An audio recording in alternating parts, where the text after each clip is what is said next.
Group 4 தேர்வுக்கான காலி பணியிடங்களின் எண்ணிக்கையை 15,000 வரை உயர்த்த வேண்டும் என தேர்வர்கள் கோரிக்கை விடுத்துள்ள நிலையில் அது தொடர்பான அறிவிப்பு அடுத்த மாதம் வெளியாகும் என TNPSC தரப்பில் தெரிவிக்கப்பட்டுள்ளது. கிராம நிர்வாக அலுவலர், இளநிலை உதவியாளர் உள்ளிட்ட குரூப் 4 பணியிடங்களுக்கு கடந்த ஜூன் மாதம் தேர்வு நடைபெற்றது. இதில் காலி பணியிடங்கள் 6,244 என அறிவிக்கப்பட்டு பின்னர் கூடுதலாக 480 பணியிடங்கள் சேர்க்கப்பட்டன. எனினும் 15 லட்சத்திற்கும் மேற்பட்டோர் தேர்வு எழுதியுள்ள நிலையில் இந்த ஆண்டு கட் ஆஃப் மதிப்பெண்கள் அதிகரிக்கக்கூடும் என எதிர்பார்க்கப்படுகிறது. இதனால் காலி பணியிடங்களின் எண்ணிக்கையை 15,000 வரை உயர்த்த வேண்டும் என கோரிக்கைகள் வலுத்து வருகின்றன. இது வரைக்கும் கம்பேரிட்டிவ்லி பார்த்தோம்னா எந்த வருஷமும் இவ்வளோ கம்மியாக வேகன்சி இல்லை. இதில் 6,244 வேகன்சியில் வெறும் 5,000 வேகன்சி மட்டும்தான் வந்துட்டு நார்மலாக உள்ள TNPSC குரூப் 4 வேகன்சி. ஒரு 2,400 வேகன்சி கிட்ட வரைக்கும் நமக்கு ஃபாரஸ்ட் தான் வருது. ஸோ இந்த மாதிரி கம்மியான வேகன்சி இது வரைக்கும் எங்கேயுமே எந்த குரூப் 4லையுமே வந்தது இல்லை. 15 lakhல 1% தான் 15,000 வருது. ஸோ அந்த 1% லெவல் வேகன்சியாவது வேணும், அதான் எங்களோட ரெக்வஸ்ட்டாக கேட்குறோம். இதை வலியுறுத்தி எக்ஸ் தளத்தில் #increase group 4 vacancy என்ற ஹேஷ்டேகை ஏராளமானோர் பதிவிட்டனர். இந்நிலையில் குரூப் 4 தேர்வுக்கான காலி பணியிடங்களை அதிகரிப்பது தொடர்பான அதிகாரப்பூர்வ அறிவிப்பு அக்டோபர் முதல் அல்லது 2வது வாரத்தில் வெளியாகும் என TNPSC தரப்பில் தெரிவிக்கப்பட்டுள்ளது.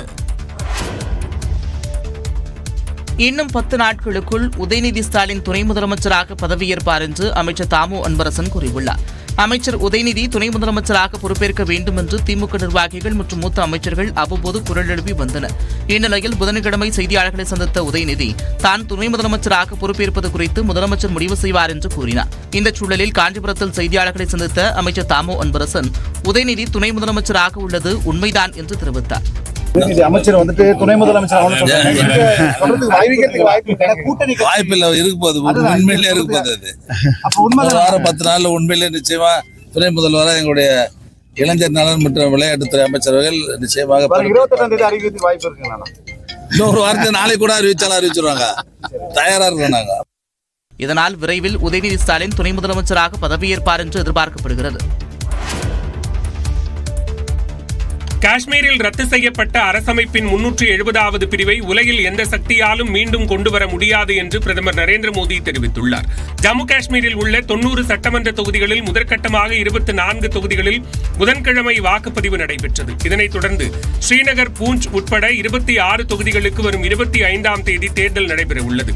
இந்நிலையில் ஸ்ரீநகரில் பரப்புரையில் ஈடுபட்ட பிரதமர் மோடி ஜம்மு காஷ்மீரில் பாஜக ஆட்சி அமைந்தால் ஒவ்வொரு குடும்பத்திலும் உள்ள மூதாட்டிகளின் வங்கிக் கணக்கில் ஆண்டுதோறும் 18,000 ரூபாய் வரவு வைக்கப்படும் என்று வாக்குறுதி அளித்தார். மேலும் ஜம்மு காஷ்மீருக்கு மீண்டும் மாநில அந்தஸ்து வழங்கப்படும் என்றும் உறுதியளித்தார். தொடர்ந்து ஜம்முவில் நடந்த கூட்டத்தில் பேசிய பிரதமர் மோடி 370வது சட்டப்பிரிவை உலகில் எந்த சக்தியாலும் மீண்டும் கொண்டுவர முடியாது என்றார். दुनिया की कोई ताकत जम्मू कश्मीर में आर्टिकल 370 की वापसी नहीं करा सकती. முன்னதாக நடந்த தேர்தல் பரப்புரையில் தேசிய மாநாட்டு கட்சித் தலைவர் உமர் அப்துல்லா 370வது சட்டப்பிரிவு மீண்டும் கொண்டுவரப்படும் என்று பேசியிருந்தார். கூட்டணி கட்சிகளின் வாக்குகளை பெற்றுக்கொண்டு திமுக ஆட்சி நடத்தி வருவதாக நாம் தமிழர் கட்சி ஒருங்கிணைப்பாளர் சீமான் விமர்சித்திருந்த நிலையில் திமுக கூட்டணிக்குள் பிளவை ஏற்படுத்தும் சதிச் செயலை சீமான் செய்வதாக விசிக தலைவர் திருமாவளவன் சாடியுள்ளார். ஆட்சியில நீங்க பங்கு தர மாட்டீங்கன்னு பேசுற நீ பெரிய ஆண்மகன் தானே, சிங்கம் தானே, பெரிய கொம்பு தானே, தனிச்சு நில்லு. என் ஓட்டை வாங்கிடுவ, விடுதலை சிறுத்தைகள் ஓட்ட, மதிமுக ஓட்டை வாங்கிடுவ, கம்யூனிஸ்ட் ஓட்டை வாங்கிடுவ, இஸ்லாமிய அமைப்புகளுடைய வாக்க வாங்கிடுவ. எல்லாரும் வாக்குலையும் வென்று அதிகாரத்துக்கு வந்த பிறகு இல்ல நான் தான் ஆளுவேன், இதான்டா சனாதனம், இதான் கொடிய சனாதனம். இதான் திமுக கூட்டணிக்குள் பேச வேண்டிய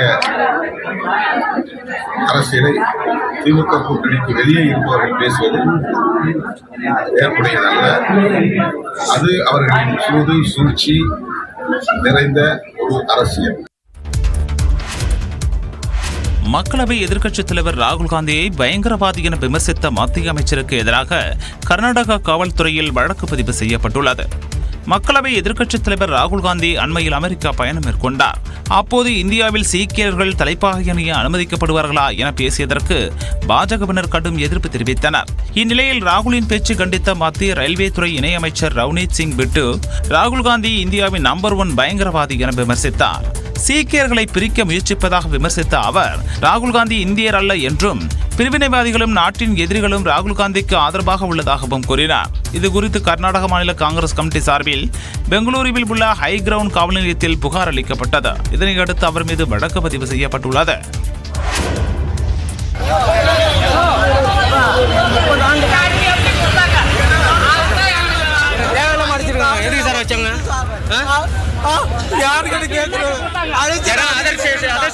கோயம்பேடு பேருந்து நிலையத்தில் இரவில் உறங்கிக் கொண்டிருந்த நபர்கள் மீது காவல்துறையினர் தடியடி நடத்தியதால் பரபரப்பு நிலவியது. கோயம்பேடு பேருந்து நிலையத்தில் ஆதரவற்றோர் 100க்கும் மேற்பட்டோர் பேருந்து நிலையத்தின் உள்ளே இரவு தங்குவதை வழக்கமாக கொண்டுள்ளனர். பேருந்து நிலையத்தில் உறங்கிவிட்டு காலையில் அங்கிருந்து கிளம்பி பணிக்கு சென்று மீண்டும் இரவில் வந்து தங்கியுள்ளனர். இந்த நிலையில் உறங்கிக் கொண்டிருந்த மாற்றுத்திறனாளிகள், ஆதரவற்றவர்கள், முதியவர்கள் மற்றும் பொதுமக்கள் மீது காவல்துறையினர் திடீரென தடியடி நடத்தி அங்கிருந்து விரட்டி எடுத்தனர். இதில் சிலருக்கு காயம் ஏற்பட்டு மருத்துவமனைக்கு அனுப்பி வைக்கப்பட்டனர். இதையடுத்து பாதிக்கப்பட்டவர்கள் பேருந்து நிலைய முகப்பு வாசலில் அமர்ந்து மறியலில் ஈடுபட்டனர்.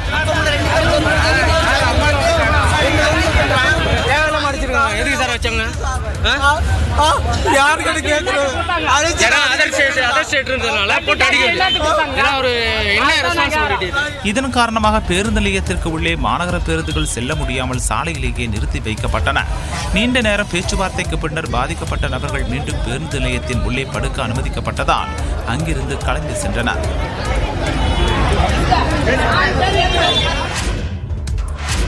சிவகங்கை மாவட்டம் மானாமதுரை அருகே இளம்பெண் கூட்டு பாலியல் வன்கொடுமை செய்யப்பட்ட வழக்கில் 5 பேர் கைது செய்யப்பட்ட நிலையில் 2 பேருக்கு மாவு கட்டு போடப்பட்டுள்ளது.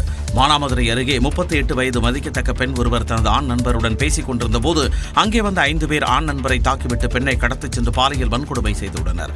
இதுகுறித்து பாதிக்கப்பட்ட பெண் மானாமதுரை அனைத்து மகளிர் காவல் நிலையத்தில் புகார் அளித்தார். அதன் அடிப்படையில் வழக்கு பதிவு செய்த காவல்துறையினர் மானாமதுரையைச் சேர்ந்த வில்வகுமார், முத்துக்குமார், ராமசாமி, அஜய்குமார், தவமுனியசாமி ஆகியோரை கைது செய்தனர். இதில் வில்வகுமார், முத்துக்குமார் இருவரும் காவல்துறையினர் பிடிக்க முயன்றபோது கீழே விழுந்ததில் காலில் எலும்பு முறிவு ஏற்பட்டு மருத்துவமனையில் சிகிச்சை பெற்று வருகின்றனர். தமிழ்நாட்டில் படிப்படியாக வெப்பம் குறைய வாய்ப்பிருப்பதாக தனியார் வானிலை ஆய்வாளர் பிரதீப் ஜான் தெரிவித்துள்ளார். அதே நேரம் அடுத்த மாதம் தமிழ்நாட்டில் அதிக அளவில் மழை பெய்ய வாய்ப்பிருப்பதாகவும் கூறியிருக்கிறார்.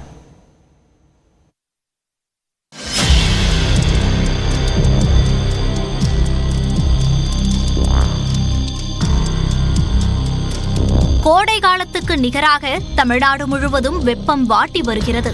இந்த நிலையில் நியூஸ் 18க்கு பிரத்யேக பேட்டியளித்த தனியார் வானிலை ஆய்வாளர் பிரதீப் ஜான், ஆகஸ்ட் 2வது வாரத்திற்கு பிறகு தமிழ்நாட்டில் மழை குறைவாக பெய்துள்ளது என்றும், தமிழ்நாடு மட்டுமின்றி தென்னிந்தியாவிலும் மழையின் அளவு குறைந்துள்ளதாகவும் கூறினார். தொடர்ந்து மழை இல்லாத ஒரு தன்மை பிளஸ் நமக்கு எப்பயுமே நமக்கு தென்மேற்கு பருவமழையில நமக்கு மேற்கு திசை காற்று, ஸோ அது தரை காற்றா நமக்கு ஒரு வறண்ட காற்றா வரும்போது நமக்கு அது மாதிரி வெப்பம் அதிகரித்து காணப்படுறது நம்ம பார்க்குறோம். இது உள் மாவட்டம் மட்டும் இல்லை, ஈவன் கடலூர் மாவட்டம், சென்னை, நாகப்பட்டினம் எல்லா இடத்துலையுமே நமக்கு அது ஒரு ரெக்கார்ட் டெம்பரேச்சர்ஸ் இதுவானதை நம்ம பார்த்தோம். ஸோ வருகின்ற நாட்களில் உள் மாவட்டங்கள் அங்கெல்லாம் வந்து பார்த்தீங்கன்னா தொடர்ந்து இதே மாதிரி வெப்பம் அதிகரித்து காணப்படும். நம்ம சென்னை போன்றதுலாம் இரவு நேரத்தில் மழை பெய்யறதுக்கான வாய்ப்பு இருக்குது. அது காலை நேரத்தில் கொஞ்சம் ஏர்லி மார்னிங் இன்னைக்கு மாதிரி பெய்யுன்னா காலையில் இந்த மாதிரி மேகமூட்டமோட இருக்கும். அது போக போக போக அந்த மேகமூட்டம் மதிய நேரத்துக்கு பிறகு அது மேகமூட்டம் குறைந்து விடும். அதுக்கப்புறம் நமக்கு வெயிலோட தாக்கம் வரும். ஸோ பட் அந்த ரெக்கார்ட் லாஸ்ட் வீக் பண்ண அந்த 38, 39 இனிமேட்டு வாய்ப்பு கொஞ்சம் கம்மி தான். படிப்படியாக வெப்பம் குறைந்து வரும். ஸோ 4-5 நாளைக்கு வெப்பம் இருக்கும். பட் அந்த ரெக்கார்ட் லாஸ்ட் வீக் வந்த அந்த ரெக்கார்டு டெம்பரேச்சர் கிட்ட வரதுக்கான வாய்ப்பு கொஞ்சம் குறைவாக தான் இருக்குன்னு பார்க்குறோம்.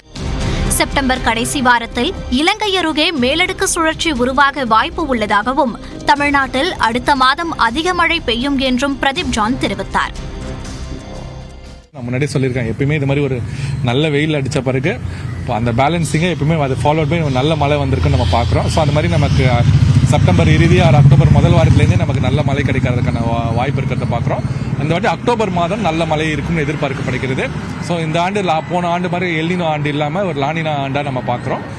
புயல்களோட வாய்ப்பு நம்ம நிறைய இருக்கிறத பார்க்குறோம். ஸோ நான் போன ஆண்டு பார்த்தீங்கன்னா மிச்சாங் புயலை தவிர பெரிய புயல்கள் எதுவுமே நமக்கு ஒரே ஒரு புயல் தான் நமக்கு நம்ம தமிழகத்தை நோக்கி நம்ம வந்ததை பார்த்தோம். அதுவும் ஆந்திராவுக்கு போனது. பட் இருந்தாலும் நல்ல மழை நம்ம சென்னைக்கு கொடுத்துக்கொண்டு பெருமழை கொடுத்துக்கொண்டு அங்கே சென்றது. ஸோ இந்த ஆண்டு நமக்கு அப்படி இருக்காது. எல்னினோ ஆண்டுகளில் பொதுவாக புயல்கள் கம்மியாக இருக்கும்.